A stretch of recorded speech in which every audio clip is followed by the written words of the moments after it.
ये कहानी एक अलग ही दुनिया की है, जहाँ 4 ऐसी नेशन इनिको में रहती हैं जिनके पास अपनी अपनी सुपर पावर्स हैं। इनमें से एक है एयर बेंडर्स, जिनके पास हवा को कंट्रोल करने की ताकत है। दूसरे फायर बेंडर्स, जो कहीं भी आग लगाकर उसे कंट्रोल कर सकते हैं। फिर वाटर बेंडर्स, जो कि पानी को कंट्रोल कर सकते हैं। और आखिर में अर्थ बेंडर्स, जिनके पास जमीन और उसकी मिट्टी को कंट्रोल करने की ताकत है। ये सभी लोग अपनी ताकतों का इस्तेमाल करते हुए लड़ना पड़े, इस दुनिया में जंग ना हो जाए, इनके लिए अवतार यानी एक ऐसे इंसान का होना जरूरी है जिसके पास हवा, पानी, आग और जमीन चारों एलिमेंट्स को एक साथ कंट्रोल करने की सुपर पावर हो। पता चला है कि फायर बेंडर्स ने अब इस दुनिया में हुकूमत करने की ठानी है और इसीलिए वो बाकी सभी बेंडर्स को मार रहे हैं। इस जंग को रोकेगा अवतार एंग, जो कि इस वक्त एक एयर बेंडर है। उसे उसके मास्टर एयर बेंडिंग के लिए ट्रेन करते हैं, पर अभी तक एंग अपने अवतार होने की सच्चाई नहीं जानता। इसीलिए बाकी एयर बेंडर्स एंग के मास्टर पर गुस्सा हो रही हैं कि एंग को अपनी अवतार वाली ट्रेनिंग शुरू कर देनी चाहिए, क्योंकि अब फायर बेंडर्स उन लोगों के इलाके में घुसकर उन्हें मारना चाह रहे थे। मास्टर भी सही वक्त देखकर एंग को उसके अवतार होने की सच्चाई बताते हैं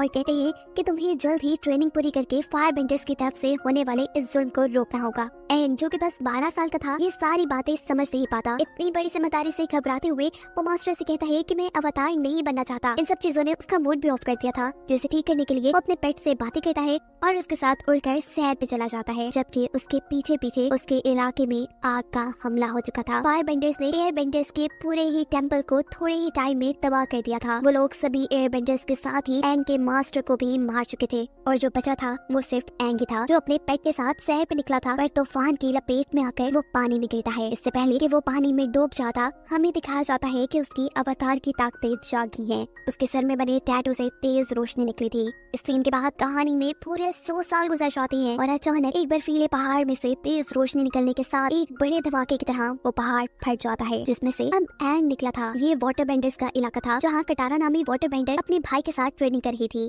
ये वाक्य देखकर वो दोनों घबरा जाते हैं और एंग को अपने टेम्पल में ले आते हैं। एंग का यहाँ से निकलना फायर बेंडर्स का प्रिंस ज़ुको भी देख चुका था, जो दुनिया में अवतार को ही ढूंढने के मिशन पे था। यहाँ वाटर बेंडर्स के टेम्पल में जब एंग को होश आता है तो वो अपने साथ होने वाला सब कुछ यहाँ लोगों को बताता है कि जब उसके इलाके में आग का हमला हुआ था तो तब वो सैर के लिए वहाँ से निकला हुआ था और एक तूफान में फंसने के बाद उसे इस टेम्पल में होश आया है। वाटर बेंडर्स की एक ओल्ड लेडी उससे कहती है कि ऐसा कैसे हो सकता है, जिस हमले की तुम बात कर रही हो वो आज से पूरे 100 साल पहले इस दुनिया में हुआ था, जिसमें सभी एयर बेंडर्स मारे गए थे। उनकी पूरी नस्ल खत्म कर दी गई थी, यहाँ तक कि काफी वाटर बेंडर्स भी उस जंग में मारे गए। बस ये कटारा ही उनके कबीले में आखिरी वाटर बेंडर बची है। एंग से थोड़ी और बात करने पर वो ओल्ड लेडी पता चला लेती है कि एंग एक अवतार है और इस दुनिया में बचा आखिरी वाटर बेंडर भी। एंग ने यहाँ पर अपने पेट को भी बुला लिया था। कुछ दिन वो यही रुकता है और वाटर बेंडर कटारा का अच्छा दोस्त बन जाता है, जिसे अभी तक अपनी पावर्स पर कंट्रोल करना नहीं आया था। एंग उसे अपनी सोल और इमोशंस पर कंट्रोल करते हुए फोकस करने की स्किल बताता है, जिसकी मदद से अब वो अच्छे से वाटर बेंडिंग कर पा रही है। दूसरी तरफ फायर बेंडर्स का प्रिंस ज़ुको अपने अंकल के साथ मिलकर अवतार एंग को पकड़ने के लिए वाटर बेंडर्स के विलेज में आता है और गाँव वालों से